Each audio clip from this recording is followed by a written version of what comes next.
Welcome to the double feature. No,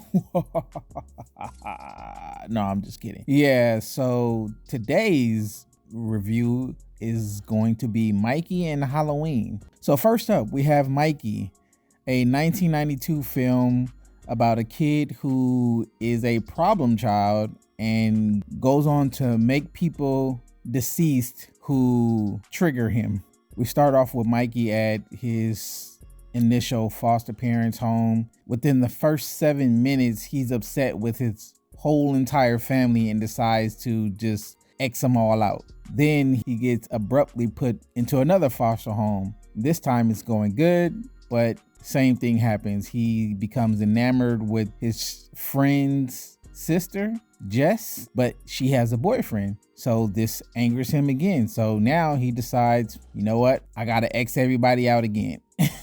So overall, this movie was a fun time. It still holds up to what I remember from watching it as a childhood. And I'd probably have to give this a good 3 out of 5 pumpkins because the actor who played the kid is very charming. He can dip into the psychotic side and the charming side of the kid. That doesn't mean that every scene is like this. There are some scenes where it's like, okay, y'all should have did another take, to kind of get the tone down. But overall, everybody does a good job, a serviceable job to keep the plot moving. And you get some pretty jolting moments where he takes people out. So the reason why I started this review or had to do this double feature is because I wholly thought to my core that this was the prequel to Michael Myers. Because there is one scene that he does the Michael Myers sit up and I'm just like, okay, yeah, this had to be that movie. But it also gives you the feel of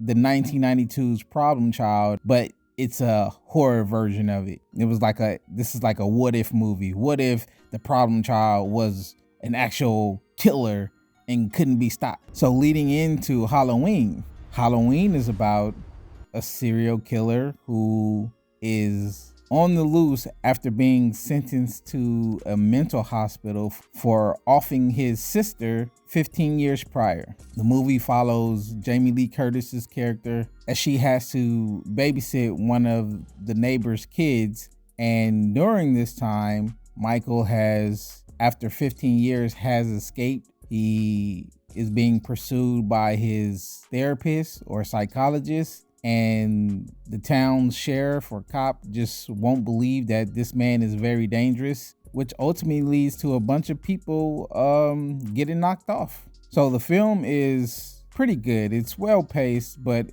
at the same time, even though it's well paced, even though the dialogue's great, the cinematography is great, but boy, are there some long shots here that just could have been edited down. Like we literally have to watch characters walk the whole entire way from the street all the way up to the front door, walk from the front door all the way, like almost a tracking shot of every place that they have to go. And it's like, all right, come on now, you can cut through some of this. We get the gist of it. All right, we get the gist of they have to walk from one place to another, but there's a lot of walking and shots that just take too long in here. This film could have easily been like 60 minutes with just shots of them walking or doing mundane things could have been taken out. However, that does not take away from the film's quality though. Although there are some bumps in the road here. Towards the end of the movie, Michael Myers just becomes this drunk stabber.